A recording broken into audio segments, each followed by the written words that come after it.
안녕하세요. 오늘은 바쁜 직장인이 자본도 없고 그런 상태에서 지금 나의 재무 상태를, 재문안을 타개하기 위한 방법을 좀 말씀드리도록 하겠습니다.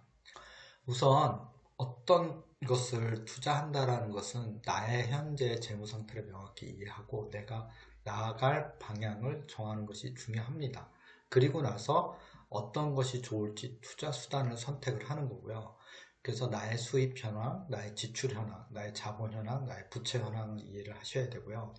그걸 가지고 내가 어디를 가고 싶고 언제까지 어떻게 도달하고 싶은지를 한번 생각을 해보셔야 되고, 그걸 도달할 수 있는 수단이 뭔지를 생각해야 되는데, 그 수단은 네 가지라고 말씀드릴 수 있습니다. 저는 이제 포피라고 보통 외우기 좋게 표현을 하는데, 어떤 프로덕트에 어떤 프라이스로 어떤 프로세스로 어떤 기간 내에 달성할 것이냐.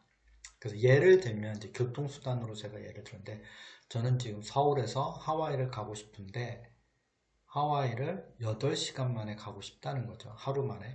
그러려고 하면 저는 여기서 도달할 수 있는 수단은 비행기밖에 없고요. 그 비행기를 살 수 있는 티켓 가격은 일반 차나 또는 배를 이용하거나 기차를 이용할 수 있는 가격보다는 비싸겠죠. 그래서 비행기를 선택하는 순간 그거에 대해서 지불해야 될 가격이 높아진다는 걸 알 수 있고요. 제 월 수입 목표는 지금 2천이었고 연자산 목표는 2억이라고 이제 가정을 하겠습니다. 물론 이제 이건 조정하시면 돼요. 일단은 이걸 도달하는데 내가 선택한 수단은 주식이고요. 주식 안에서도 우량한 주식, 그리고 나는 2억 원어치를 사겠다는 얘기를 하고 있습니다. 그 2억 원을 미수라는 걸 통해서 사겠다는 거고요. 4천만 원에 5배인 미수가 5배까지 가능하거든요. 우량 주식인 경우는. 그리고 하루 1일 1회 트레이딩을, 데이 트레이딩을 통해서 저기에 도달하겠다라는 얘기를 하고 있는 겁니다. 그럼 어떤 프로덕트를 선택할 거냐? 저는 우량 주식이라는 거고요. 얼만큼 살 거냐 했을 때는 어, 2억 원어치 사겠다. 근데 그 2억 원어치도 나는 돈이 하나도 없어서 4천을 대출을 받고 1억 6천은 미수금을 통해서 사겠다라는 전략. 두 번째는 월봉과 주봉, 일봉 차트로 추세가 읽혀진다라고 하는 건데, 이 추세가 읽혀진다라는 얘기는 상승 추세를 얘기하는 거고, 이거는 따로 기술적 분석을 통해서 공부를 좀 하셔야 되고, 한 1년 동안은 1년 이상의 경험을 쌓으셔야 어느 정도, 이런 모습일 때 상승으로 가는 차트의 모습이라는 걸 알 수 있습니다. 그리고 월봉, 주봉상 코스피 지수보다 강한 종목을 선택하는 게 좋습니다. 1일 거래량, 1일 거래량이 100만 주 이상이면 좋지만 대량주 같은 경우는, 대량 우량주 같은 경우는 사실 100만 주 이상이 잘 되지는 않습니다. 한 20만, 50만 이렇게 되더라고요. 그리고 호가창을 봤을 때 매도, 매수 잔량을 통해 세력의 의도가 보여야 된다는 건데, 이거에 대한 자세한 내용도 따로 찾아보시면 있을 겁니다. 그래서 여기서 잠깐 말씀드리면, 매수 잔량이 많을 때 거꾸로 빠지는 거고요. 매도 잔량이 많을 때 거꾸로 상승하는 겁니다. 그래서 이제 매도, 매수 물량, 잔량이 많이 쌓여 있는 호가, 주문 가격대가 있는데, 그 가격대가 그 세력들이 사거나 팔고 싶어 하는 그 가격대라는 건데, 그걸 보면 세력이 여기까지 올리겠다, 여기까지 내리겠다, 이런 의미가 있으니까 잘 이해를 하셔야 되고요. 체결 강도가 100 이상이어야 되는데, 그 체결 강도라는 거는 9시 시작하자마자 보이기 시작하는데, 보통 120에서 150 그 이상이 좀 돼야 상승되어 가면서 이렇게 올라가더라고요. 그래서 이제 그런 부분의 상승 에너지를 느낄 수 있고요. 그날의 상승 에너지. 그리고 주식도 패션처럼 유행이 있으니까 단기적 관점에서 주목받는 업종을 찾으셔야 돼요. 우리는 단타니까.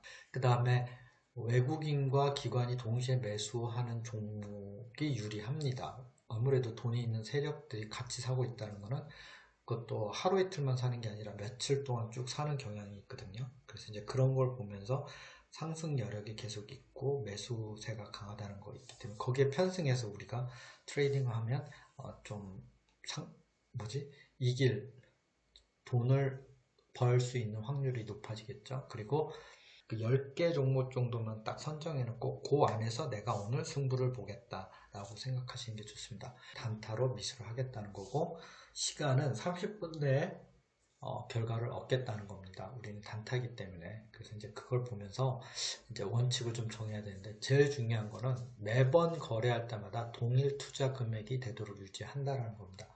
그 다음에 중요한 내용은 매번 거래할 때마다 동일한 로스 금액이 되도록 한다는 겁니다. 여기서 뭐 예를 원칙을 정하면 됩니다. 저 같은 경우는 마이너스 1%로 한정을 해서 마이너스 1%가 되면 무조건 팔겠다라고 결정을 하는 거고요. 또 매번 거래할 때마다 내가 이익 보는 금액은 아까 손실 보는 마이너스 1% 이상은 되겠다 해서 그거는 유연하게 판단하시면 좋을 것 같습니다. 그리고 무엇보다 또 중요한 거는 아무리 데이 트레이딩이지만 지금 장세가 어느 국면에 속하는지를 꼭 판단하셔야 됩니다. 현재는 역금융 장세고요. 그렇기 때문에 반등해서 상승하는 듯 하다가도 다시 또 하락하는 경우가 많기 때문에 언제든지 내가 진입한 후에 이득을 보면 빨리 재빨리 이득을 보고 빠져나올 거를 생각하셔야 됩니다. 안 그러면 오히려 하락으로 반전해서 손실 보는 경우가 많습니다. 그래서 월봉, 주봉 차트 기준으로 상승, 하락을 판단하면 되고, 특히 금리를 보고 전체적인 지금 장세 국면이 어디쯤에 와 있는 건지를 판단하시는 게 좋습니다. 그래서 하락장 국면에서 데이 트레이딩 할 때는 일봉 차트상 그 봉이 가격이 하락의 이격도가 너무 커서 일시적으로 잠깐 반등하거나 아니면 잠깐 분위기가 좋아서 5일선 위로 돌파하는 경우 매수를 고려하는 게 좋고요. 그렇게 오른다 하더라도 일봉 차트상 11선의 저항선이나 21선의 저항선을 터치하면 한번 보수적으로 매도를 고려하는 게 좋습니다. 그래서 그런 경우 이제 뚫려고 막 하는 노력이 있다가 다시 하락으로 반전하는 경우가 많으니까 이 부분은 꼭 염두하시는 게 좋을 것 같고요. 그 다음에 그날 매수 물량이 많은 지점의 호가창 주문가가 마침 뭐 일봉의 지지선이라든지 주봉의 지지선이라든지 월봉의 지지선인지를 확인하고요. 오늘 만약에 여러 가지 이슈나 뭐 뉴스 상황들이 보니까 그 해당하는 종목이 양봉을 그릴 거라고 예상이 되면 과감하게 시초가의 시장가로 매수 진입하는 것도 괜찮습니다. 하지만 여기서 유의할 점은 너무 크게 갭상승하면 좀 보수적으로 다시 보는 게 좋습니다. 그리고 마지막으로 제일 중요한 것 중에 하나가 이 매수가 되면 그러니까 나의 주문이 체결이 되는 동시에 손절은 무조건 마이너스 1% 이내에 돼야 되기 때문에 자동 매도 주문을 걸어 놓고 마음의 준비를 하는 게 좋습니다. 그래서 체결이 어떨 때는 거래가 너무 빠르면 안 될 수도 있기 때문에 이 부분은 되게 유의해서 늘 매의 눈으로 마이너스 1% 이상 더 손실은 보지 않겠다라는 각오는 매번 트레이딩 할 때마다 지키셔야 할 원칙 중에 하나입니다.